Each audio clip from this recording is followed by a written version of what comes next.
दाखल झाले. आपण सगळ्या घडामोडी पाहिल्या.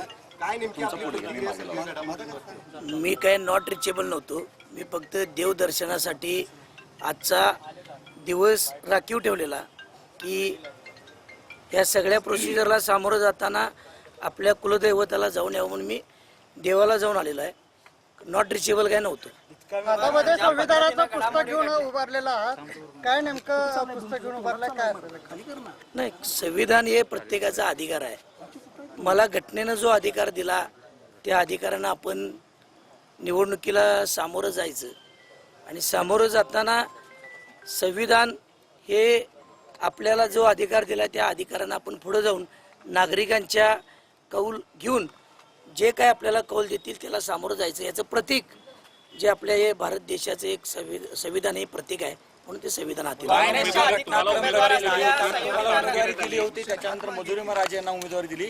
काय नेमकं नाट्य घडलं आणि त्याच्यानंतर तुम्ही आता इथं काँग्रेसचं मला ते पटलं होतं का आणि आता जी उमेदवारी मागे घेतली ते सुद्धा पटते का?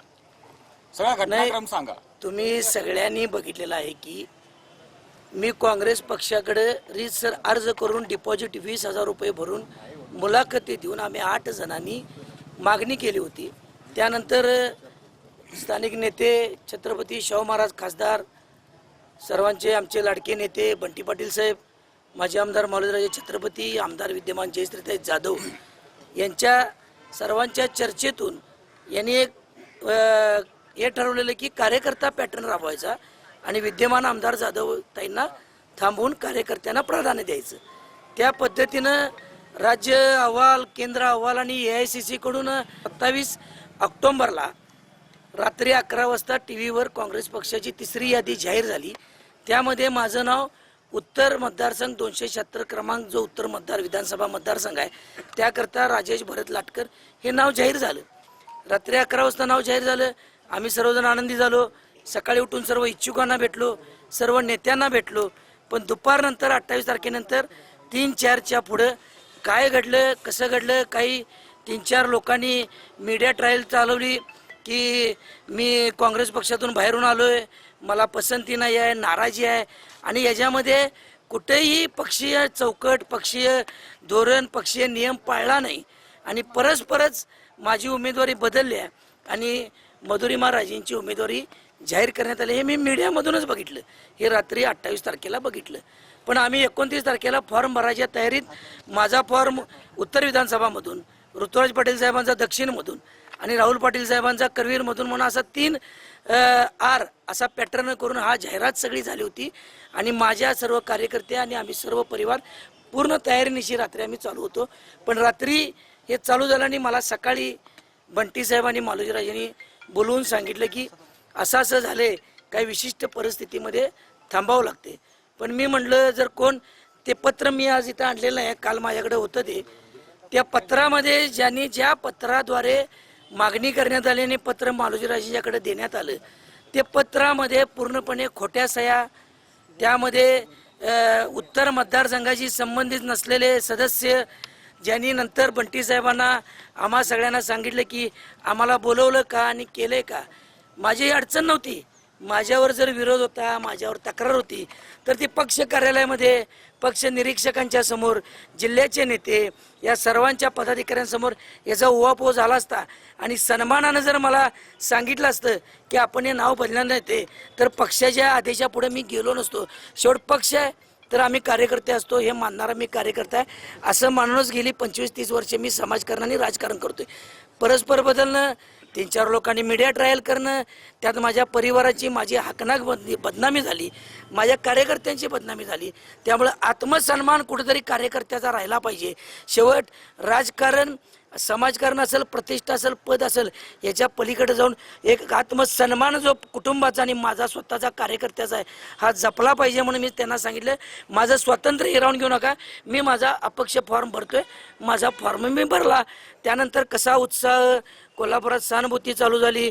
मग त्यानंतर आजचा दिवस उजाडला आणि आजच्या दिवशी मी गेलो देवाला आणि काय घडामोडी घडल्या मी फक्त या मोबाईल मधूनच बघत होतो. किंवा काँग्रेसचे खासदार यांना दोघांनाही तुम्ही तोंडघशी पाडलेला आहे का? मी कशाला तोंडघशी पाडणार?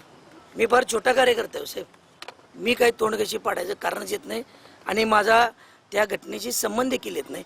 मला नाना पटोले यांनी म्हटलेलं आहे की आम्ही आता राजेश लाटकर यांना मोठ्या मताधिक्याने निवडून आणू. कुठेतरी काँग्रेस आता तुम्हाला पुरस्कृत उमेदवार करण्याची हालचाली काँग्रेसमध्ये सुरू झालेल्या आहेत. मान्य असेल का तुम्हाला? तुमची भूमिका काय असेल? मी काँग्रेसी विचाराचाच कार्यकर्ता आहे पहिल्यापासून. कायमपणे मी छत्रपती शिवाजी महाराज, शाहू फुले आंबेडकर, राष्ट्र सेवा दलाचा वारसा जपणारा मी कार्यकर्ता आहे. कधी मी पदासाठी आणि प्रतिष्ठेसाठी आणि कुठल्या खुर्चीसाठी नको त्या तडजोडी केलेल्या नाही आहेत. त्यामुळे पाठिंबा दिला असेल, पण मी या सर्वस्वी बंटी पाटील साहेब यांना मी भेटून मागणी करणार आहे. माझे नेते होते आहेत आणि ते राहणार आहेत, यामध्ये माझ्या मनात शंका नाही. मी ही घटना देखील मी अपक्ष फॉर्म देखील भरताना बंटी साहेबांना येत किंचितही मी एक नक्का एवढाही दोष दिला नाही, शाहू महाराजांना देखील नाही. फक्त मालोजी राजेंनी मला बोलवून विचारायला पावतं ही एक कार्यकर्त्याची कळकळ त्यांना मी विनंती केली होती आणि नाराजी व्यक्त केली होती आणि तो माझा त्यांच्यावर अधिकार होता आणि आहे देखील. या सगळ्या घडामोडीनंतर आता सतेज पाटील यांचे काही बोलणं झालंय का आणि कधीही भेट घेणार आहेत? नाही, मी आलोय ते मला खिलारी साहेबांचा फोन आला की चिन्ह वाटप आहे, तुम्ही स्वतः यावं लागतं. मी डायरेक्ट आलो होते इथं, मगाशी मी गाडीतनं उतरलो ते आत गेलेलो आहे. कुणाचा फोन नाही, काही संपर्क नाही. मी फोन बंद करून कर्नाटकात देवाला गेलतो, आलोय ते डायरेक्ट इथं आलो. राजेश लाटकरांनी माघार घेऊ नये म्हणून मुख्यमंत्री उपमुख्यमंत्री यांचे फोन आले होते का? अशा बातम्या काही बाहेर येतात, काय तथ्य? नाही, फोन वगैरे काय आले नव्हते, पण त्यांच्याकडून काही मंडळी मला निरोप देत होते की आपला काय विचार आहे काय पक्ष बदल करण्याचा, तुम्हाला ह्या पक्षात न्याय मिळाला नाही, तुम्हाला तिकीट देऊन AICCनं तुमच्यावर अन्याय केला आणि काय. मी म्हटलं मी क्षणिक माणूस नाही, मी काय असेल ते तुम्हाला नंतर उत्तर देईन, आता मला काय त्या विषयात पडायचं नाही म्हणून मी ती भेट टाळली. म्हणजे कुणाकडनं होते अधिकृत काय ते मला फक्त म्हणत होते, इथलेच कोल्हापुरातले लोक आहेत ते, की मी तुम्हाला यांची भेट घालून देतो, अमुक त्यांची भेट घालून देतो. मी म्हटलं मला काय त्या भेटीत पडायचं नाही आहे. मिळालेलं आहे आणि कसा प्रचार? चिन्ह मी गोरगरिबांचं चिन्ह म्हणून मी प्रेशर कुकर चिन्ह घेतलंय, ज्याच्यामधनं 2 घास पोटभर आपल्या पोटात जातात. ही भावना माझी फक्त अपक्ष लढून आत्मसन्मानाची लढाई करायची आणि कोल्हापूर हे स्वाभिमानी शहर आहे, त्या शहराच्या नागरिकांच्या समोर जाऊन आपण वोट अपील करायची. ज्या पद्धतीनं मला डावलण्यात आलं किंवा माझं तिकीट बदलण्यात आलं हे पटलं नाही, रुचलं नाही. मला काय ते आमदारकीच मला पाहिजे असा काय माझा हट्ट नव्हता. आपण रोज आपल्या कामातून लोकांच्यावर भेटून आपण आपल्या कामातून त्यांची सेवा करत आलो आहेत आणि इथून पुढे देखील करत राहू. आणि ही संधी जर कोल्हापूरकरांनी दिली तर नक्कीच चांगलं काम करून दाखवू, हे तुमच्या माध्यमातून मी असं सांगू इच्छितो. तुमच्या भूमिकेतून एक लक्षात येते की तुमची उमेदवारी डावलत असताना सतेज पाटील यांना देखील डावललं, त्यामुळे सगळं घडलं. हे मायासारख्याला पण एक खंत वाटली. आज बंटी साहेबांसारखं नेतृत्व ज्यांनी या जिल्ह्यामध्ये काँग्रेस रुजवली आणि महाविकास आघाडीचा झेंडा बुलंद ठेवला, त्या घटनेमध्ये मला ते कुठं दिसले नव्हते. मी त्यांना प्रत्यक्ष भेटून विचारलं, त्यावेळी ते म्हटले आम्ही रात्री बसायचं होतं खासदार छत्रपती शाहू महाराजांनी आपण ते त्यावेळी चंदगडला काहीतरी बाबुळकर ताईंचा फॉर्म भरायला गेले होते. पण त्यांना विचारात घेतलं का नाही घेतलं, डावललं का नाही डावललं हे साहेबच स्वतः सांगू शकतील. पण मला स्वतःला वाटते की काँग्रेस पक्षासाठी मी कायमपणे एक चांगलं काम करत आलेला कार्यकर्ता असताना मला विचारलं देखील असताना शेवट पक्ष हा मोठा असतो, मी कार्यकर्ता म्हणून काही फार मोठा नाही आहे. बदलायचा निर्णय पक्षाचा असतो. सन्मानानं सर्व इच्छुक सर्व पदाधिकारी बसवले असते आणि असं आहे, हे एक कारण आहे, हे एक कारण आहे. बंद खोलीत काँग्रेस कमिटीमध्ये झालं असतं तर त्या पक्षशिस्तीला धरून मी पण पक्षशिस्तीत वाढलेला कार्यकर्ता आहे. ते पक्षशिस्त आणि पक्ष नियम पक्ष आदेश पाळलाच असता मी. राजेश लाटकर आता अपक्ष म्हणून निवडणूक रिंगणात आहेत. कोणत्या पक्षाच्या बाजूने तुम्ही जाणार आहात, डोक्यात काय विचार आहे का तुमच्या? आता मी आत्ताच तुम्ही मला सांगितलं की मला पटोले साहेबांनी निर्णय दिलेला आहे. मग मी तुम्हाला आत्ताच सांगितलं की मी अपक्ष जरी असलो आणि मी बंटी साहेबांना मानणारा कार्यकर्ता आहे. मी ही निवडणूक लढत होतो म्हणजे काय बंटी साहेबांच्या विरोधात जाऊन मग मी कुठल्याही प्रलोभनाला बळी पडून पक्षांतर करून सगळ्या गाठीभेटी घेऊ शकलो असतो, पण त्या घटनेत मला पडायचं नव्हतं. मी त्यांच्यावर विश्वासून होतो. या उत्तर विधानसभेपुरतं मी ही एक आत्मसन्मानाची लढाई करायची होती, पण सगळ्या ठिकाणी मी बंटी साहेबांच्या बरोबरच काम करणार. मी 4 ठिकाणी फिरू शकत नाही. एकदा एक नेता मांडला तर त्या नेत्यावर काम करत असतो मी. शेवट त्यांना विनंती करणार आहे, मी अपक्ष आहे. साहेबांनी जर आता पटोले साहेबांनी धोरण स्वीकारलं असेल, बंटी साहेब, मी त्यांच्यासमोर एक लहान कार्यकर्ता आहे, लहान भाऊच आहे. शाहू महाराज देखील आमचे नेतेच आहेत, मालोजीराजे देखील नेतेच आहेत. पण घडलेल्या घटनाक्रमात मला का डावललेलं याचं आत्मचिंतन पक्षानं आणि नेत्यांनी आणि पक्षातल्या कार्यकर्त्यांनी जर केलं असतं आणि मला कुणीतरी सांगितलं असतं की का केलं हे, तर मी देखील ऐकलं पण असतं. या सगळ्या घडामोडीमुळे आता या ईव्हीएम मध्ये अधिकृत उमेदवारांना चिन्ह माघार हद्दपार घेतल्यावर हात झालेला. चिन्ह नसणार आहे. तुम्ही काँग्रेसचे विचार माझा काय दोष आहे? याला मी काय जबाबदार आहे? हे उलट मी ते तर विचारतोय, माझं काय चुकलेलं हे तर मला कळू दे. की माझं तिकीट जाहीर झालं, मला हात चिन्ह मिळालं, एवढा सन्मान मिळाला, अचानकच 2-4 लोक काहीतरी चालवतात, त्या पत्राची शहानिशा व्हायला पावती, तर पक्ष निरीक्षक येतात, त्यांच्यासमोर अहवाल जायला पावता, तिथून राज्यस्तरावर अहवाल जायला पावता. त्या अहवालाविषयी माझा न्याय हक्क होता की मला त्याची बाजू मांडण्यात यायला पाहिजे होती. त्यानंतर ह्या घटना घडल्या असत्या तर मग मी काहीतरी चुकीचं वागलो असं मी मान्य केलं असतं. साहेब, काँग्रेस होय, मग मी शाहू महाराजांना, मालोजीराजांना, मधुरी महाराजांना सांगितलं, आमचं काय चुकलंय सांगा, आम्हाला का बोललं नाही सांगा.